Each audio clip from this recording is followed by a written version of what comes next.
Hello student. आज हम आपके लिए द्विघात समीकरण की प्रश्नावली 4.2 के प्रश्न नंबर 1 के सभी प्रश्नों का हल लेकर आए हैं, जिसमें हमें ज्ञात करना है गुणनखंड विधि से निम्न द्विघात समीकरण के मूल ज्ञात कीजिए। तो सबसे पहले हम जानते हैं मूल क्या होते हैं। x के अधिक से अधिक सिर्फ दो मूल हो सकते हैं। x के जो हम मान निकालते हैं उन्हीं को हम उसके मूल कहते हैं।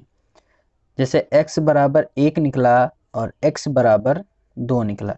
एक द्विघात समीकरण के अधिक से अधिक सिर्फ दो मूल हो सकते हैं, इससे ज़्यादा मूल नहीं होंगे। जो x के हम मान निकालते हैं वही वो उसके मूल कहलाते हैं।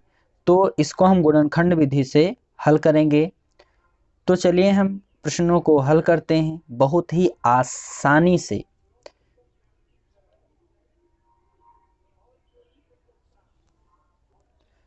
प्रश्न नंबर 1 को हल करेंगे। हल करने से पहले आपको इसमें कुछ चीज़ें आपको पता होनी चाहिए, जिससे हम इस द्विघात समीकरण को बहुत ही आसानी से हल कर सकते हैं। तो चलिए वो क्या स्टेप हैं उनको हम जान लेते हैं, उसके बाद हम इस प्रश्न को हल करेंगे। द्विघात समीकरण का जो व्यापक समीकरण होता है वो होता है ax² plus bx plus c बराबर 0। सबसे पहले हम इसमें करते क्या है, इसको आप स्टेप में समझे। तो फर्स्ट स्टेप में हमें क्या करना है, फर्स्ट स्टेप जो है उसमें हमें करना है कि x² का जो गुणांक होता है उसका गुणा अचर पद में करवाते हैं। x² का जो गुणांक होता है उसका गुणा हमेशा अचर पद में करवाते हैं।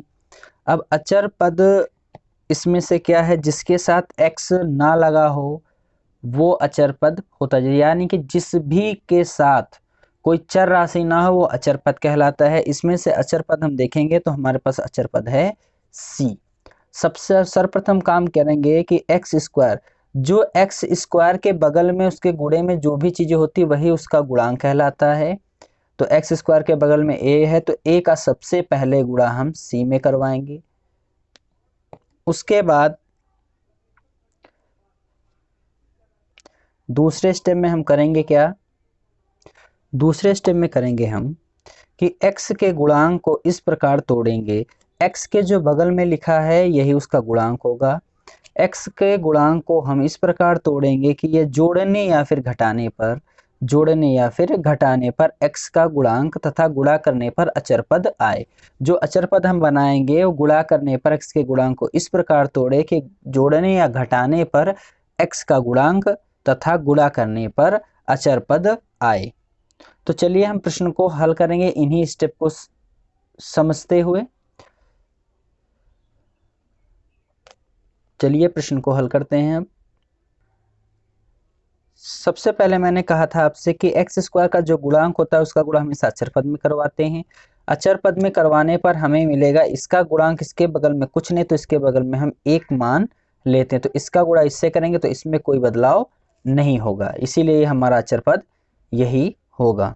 तो इसको हम हल कैसे करेंगे, x² वैसे ही लिख लेंगे, माइनस x को बाहर लिख लेंगे। अब हम यहाँ करेंगे क्या, हम तोड़ेंगे। हम x² के गुणांक को अब हम तोड़ेंगे कि जोड़ने या फिर घटाने पर। आपको जोड़ना है या घटाना है पता कैसे चलेगा, जो अचर पद का चिन्ह होता है, अचर पद का जो चिन्ह होगा उसी से हम पता करेंगे कि इसमें जोड़ना है या घटाना है। यहाँ पर x का जो अचर पद का जो चिन्ह है वो है माइनस, यानी कि इस बॉक्स में जो भी हम संख्या लेंगे उनको आपस में पहले हम घटाएंगे। जैसे 5 में यदि हम 2 घटा दें तो 3 हमें मिल जाएगा, और 5 में 2 का गुणा कर दें तो हमें 10 मिल जाएगा। यानी कि 5 में अगर हम 2 को घटाएं तो हमें 3 मिल जाएगा। यदि हम 5 में 2 का गुणा करें तो हमें अचर पद यानी कि 10 मिल जाएगा। यही तो हमारे दो स्टेप थे जिसको हमने आपको बताया था। तो यहाँ पर हम 5 में से 2 को घटा देंगे और ये माइनस का 10 वैसे ही लिख लेंगे। फिर x², अब x का गुणा ब्रैकेट में करवाते तो प्लस है यहाँ पर और यहाँ माइनस है, तो प्लस माइनस माइनस 5x, यहाँ माइनस तो माइनस माइनस हो जाएगा प्लस 2x और माइनस का ये 10 बराबर 0। अतः यहाँ पर अब हम करेंगे क्या, इसमें और इसमें हमें कॉमन लेना है, तो इसमें और इसमें कॉमन हमें एक जैसा जो मिलता है उसी को कॉमन लेते हैं। तो हमें x मिल रहा है तो x माइनस 5 बचेगा, और यहाँ से जो ये चिन्ह होता है एज इट इज उतार लेंगे, और इन दोनों में देखते हैं अब कॉमन क्या है। तो यहाँ पर 2 कॉमन मिल रहा है तो x माइनस 5 मिलेगा बराबर 0। यदि हमारे दोनों ब्रैकेट में संख्याएं समान हैं तो हमारा प्रश्न एकदम ठीक जा रहा है, यदि समान नहीं है तो हमारे प्रश्न में कहीं ना कहीं हमसे सॉल्यूशन में उसकी गलती हुई है। तो यहाँ पर जा रहा है तो एक बार हम x प्लस 2 लिख लेंगे और एक बार लिख लेंगे x माइनस 5 बराबर 0। अतः हमें मूल निकालने हैं, तो हम इसको लिख सकते हैं x प्लस 2 बराबर 0, और इसको लिख सकते हैं x माइनस 5 बराबर 0। x को बराबर के दूसरी तरफ ले जाने पर तो बराबर माइनस का 2, और x बराबर उधर ले जाएंगे माइनस का तो प्लस का 5। अतः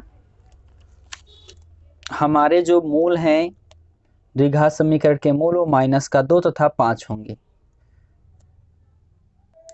2 और 5 होंगे। इसी प्रकार से हम दूसरे प्रश्न को भी हल करेंगे। तो चलिए हम अपने दूसरे प्रश्न को भी हल करते हैं। तो चलिए दूसरे प्रश्न को हल करते हैं। सर्वप्रथम वही काम करेंगे, एक्स स्क्वायर का जो गुणांक है उसको अचर पद में गुणा करवाएंगे। तो एक्स स्क्वायर का गुणांक 2 है, इसका अचर पद में गुणा करवाएंगे, तो अचर पद में गुणा करवाने पर हमें मिलेगा 12। तो यहाँ पर हमें 12 मिलेगा। अतः अब हम इसी के अकॉर्डिंग इसको तोड़ेंगे। अचर पद हमारा जो 6 नहीं रहा, अब हमारे पास अचर पद हो गया 12। तो हम लिख लेंगे 2x स्क्वायर, यहाँ पर x होगा, यहाँ पर x होगा, 2x स्क्वायर प्लस x को बाहर ले लें, x स्क्वायर के गुणांक 1 है, तो 1 को हम इस प्रकार तोड़े कि जोड़ने या घटाने पर हमारे पास 1 आए और गुणा करने पर हमारे पास 12 आए। तो यहाँ पर अगर 4 में से हम 3 को घटा देते हैं तो हमारे पास आएगा 1 और गुणा करने पर मिलेगा 12, माइनस का 6 बराबर 0। अतः ये हो जाएगा 2x स्क्वायर और प्लस का 4x माइनस का 3x माइनस 6 बराबर 0। यहाँ से हम 2 और x कॉमन मिल रहा है तो 2x को हम कॉमन निकाल लेंगे। यहाँ बचेगा 2x निकल गया, 1x बचेगा, प्लस यहाँ बच जाएगा 2। यहाँ पर माइनस है तो माइनस को कॉमन ले लेंगे, यहाँ 3 कॉमन है तो 3 निकाल लेंगे, तो x प्लस का 2 बराबर 0। यहाँ पर माइनस कॉमन लेंगे, अगर माइनस है तो ये माइनस माइनस हो जाएगा, माइनस माइनस हो जाएगा प्लस अंदर। तो यहाँ पर हम क्या करेंगे, 2x माइनस 3 x प्लस 2 बराबर 0। अतः इसके हमें मूल निकालने हैं, तो ये हो जाएगा 2x माइनस 3 बराबर 0। अतः x प्लस 2 बराबर 0। 2x बराबर 3 और x बराबर 3/2। एक मूल ये निकला, दूसरा मूल x बराबर माइनस का 2 और दूसरा मूल हमारे पास ये निकला। अच्छा, द्विघात समीकरण के मूल जो होंगे वो होंगे 3/2 और x माइनस का 2। ठीक इसी प्रकार से हम तीसरे प्रश्न को भी हल करेंगे, और तीसरा प्रश्न बोर्ड परीक्षा के लिए बहुत ही महत्वपूर्ण है। इसको ध्यान से समझिएगा और करने की प्रैक्टिस कीजिएगा, और कमेंट में हमें बताइएगा कि आपको ये क्वेश्चन समझ में आया या नहीं आया। ये बोर्ड परीक्षा के लिए बहुत ही इम्पोर्टेंट प्रश्न है। तो चलिए इसको हम हल करते हैं। ऐसे ही क्वेश्चन बोर्ड परीक्षा में द्विघात समीकरण के पूछे जाते हैं। तो सबसे पहले आपको करना क्या है, सबसे पहले आपको करना है कि एक्स स्क्वायर का जो गुणांक है उसका अचर पद में गुणा करवाएंगे। अचर पद में गुणा करवाएंगे तो हमें जो है मिलेगा भाई 5 अंडर रूट 2 और गुणे अंडर रूट 2। इनका और इनका आपस में गुणा हो जाएगा। ये एक जैसे रूट का जब गुणा होता है तो वो 2 बन जाता है, यानी कि उसके अंदर की संख्या लिखते हैं, यानी कि इसका जो है आएगा 10। यहाँ पर फिर से समझ लीजिए कि जब दो अंडर रूट आपस में गुणा करते हैं तो अंडर रूट दोनों हट जाता है और उसके अंदर जो संख्या लिखी थी उसको हम लिखते हैं, और इसका हम गुणा करवाएंगे तो हमें अचर पद क्या मिल जाएगा, 10। तो हम करेंगे अब क्या, उसी प्रकार से हल करेंगे।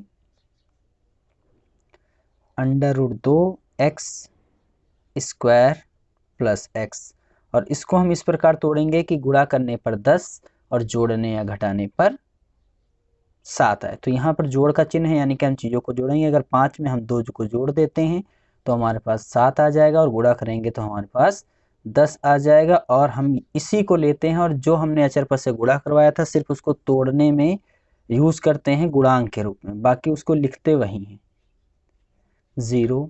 अब यहाँ पर 2x square plus 5x plus 2x और प्लस 5 अंडर रूट 2 बराबर 0।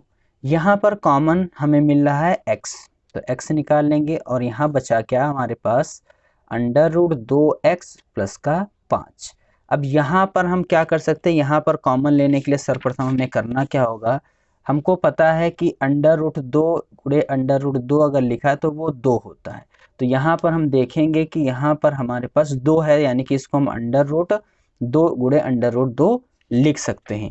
यानी कि यहाँ पर अंडर रूट 2 गुणे अंडर रूट 2 है तो प्लस अंडर रूट 2 को हम कॉमन लेंगे तो यहाँ पर कितना रूट बचेगा, 2, और x बच जाएगा, प्लस यहाँ से 2 के कॉमन लेंगे अंडर रूट तो बचेगा 5 बराबर 0। अतः x plus under root 2 under root 2x plus 5 बराबर 0। अतः इसके हमें मूल निकालने हैं तो 2 बराबर 0, अंडर रूट 2x प्लस 5 बराबर 0। अतः x बराबर माइनस का अंडर रूट 2, एक मूल ये निकाला है, दूसरा मूल होगा अंडर रूट 2x बराबर माइनस का 5, x बराबर माइनस का 5 बट्टे अंडर रूट 2। अतः दूसरा हमारा जो मूल है वो x बराबर माइनस 5 अंडर रूट 2 होगा। ठीक इसी प्रकार से हम तीसरे प्रश्न को भी हल करेंगे, जो कि है, इसको भी ठीक उसी प्रकार से सॉल्व करेंगे। सर्वप्रथम एक्स स्क्वायर के गुणांक का गुणा हम अचर पद में करवाएंगे, तो अचर पद में जब इसका गुणा करवाएंगे तो हमें मिलेगा 100। तो हम क्या करेंगे, इसको एज इट इज जैसे लिखा है वैसे ही उतार लेंगे। उसके बाद माइनस का x लिखेंगे और 20 को हम इस प्रकार तोड़ेंगे कि गुणा करने पर 100 और जोड़ने पर 20 आए। यदि हम 10 में 10 को जोड़ देंगे तो 20 मिलेगा और गुणा करेंगे तो हमें 100 मिलेगा बराबर 0। यहाँ से 100x स्क्वायर माइनस का 10x और माइनस का 10x प्लस का 1 बराबर 0। यहाँ से 10 कॉमन मिल रहा है तो 10 और x कॉमन मिल रहा है तो x, यहाँ बच जाएगा 10x और माइनस का ये बचेगा 1, और यहाँ पर हम माइनस का 10 कॉमन, यहाँ पर x कॉमन ले लेंगे, यहाँ पर 1 कॉमन मिल रहा है तो 1 कॉमन लेंगे तो बचेगा 10x और माइनस का 1 बराबर 0। अतः इसको लिख सकते हैं 10x माइनस का 1 और 10x माइनस का 1 बराबर 0। अतः इसके हमें मूल निकालें तो 10x माइनस का 1 बराबर 0, 10x माइनस का 1 बराबर 0। अतः 10x बराबर 1 और x बराबर 1 बटा 10।